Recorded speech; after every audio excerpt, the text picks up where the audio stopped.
tax official died at his desk but was not located by colleagues for 2 days.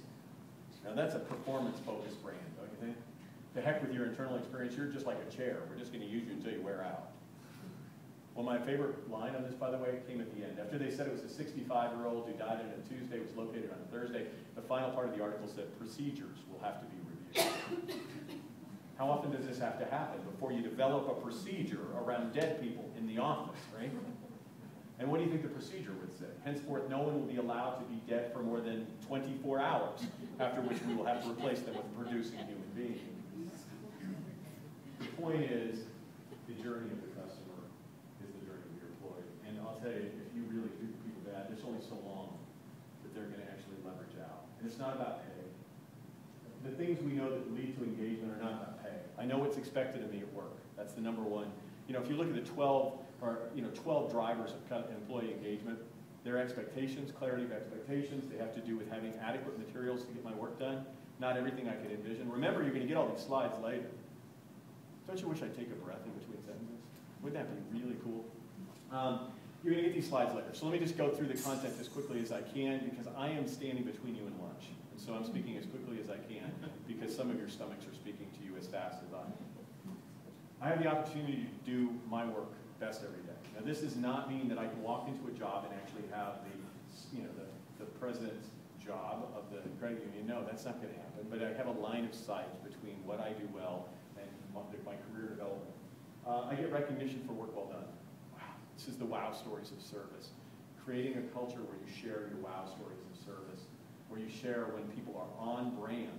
So at the Ritz-Carlton, we're going to tell stories of when employees treated guests as if they were in the home of a loving parent.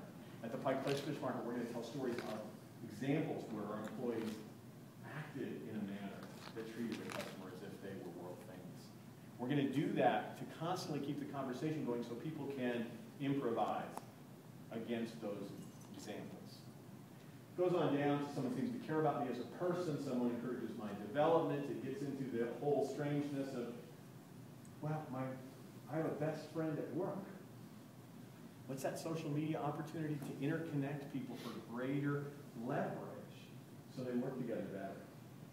It's one of the great things at Zappos. They use some of their technologies. Whenever you log onto your computer screen, you get a quiz. Who is this person? It's called the face game. And immediately you pick one of the 3 answers, and if you get it wrong, a little bio of them pops up, and it tells you a little bit about your coworker. Right? So now, basically what's happening is saying we're creating a social network so that when you see them in the hallway, you don't have to look down at your feet because you don't know their name. You just saw them pop up on the screen 5 minutes ago. You can call them by name. And you have a little elements of their bio so you can actually engage them in a relationship with one another. So it's creating that affiliation, that affinity. In the past 6 months, someone's talked about my progress. It's why I think you have to check in on the experience of your employees more than annually. You have to check in to see how they're feeling against what they think their developmental goals are. And in the past year, I've had opportunities to learn and grow. They sent me to Automotive Avenues, programs. They've included me in learning about marketing and branding.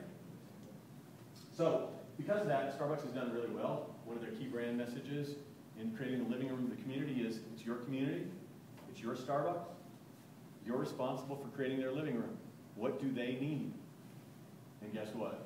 In Santa Monica, California, in the 3rd market for Starbucks, they found that they needed something different than they needed in their first 2 markets. They needed something different than was needed in Seattle. They needed something different than was needed in Chicago, their first and secondary markets. When they went to LA, they needed a beverage that was something other than brewed coffee.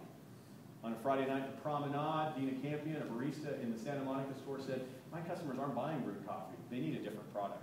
So she brought her blender in from home, added some ice to the coffee, and all that did was water it down. She added an emulsifier in the form of cream. That added body, but it still didn't give the right taste profile. So she added some vanilla, and before you knew it, the vanilla frappuccino was born. Did I say frappuccino? That would really get me in trouble. Let's just strike that from your memory bank. Jury, please ignore the word frappuccino. So the frappuccino was born. Now, the interesting thing is that Dina Campion violated about 10 health code laws by bringing in her blender into the Starbucks. So it can't go a little too far. But the fact of the matter is you can coach people about that. You can give them forgiveness when they didn't get permission, particularly when this product is contributing to more than 50% of the margin for the brand today. And it was not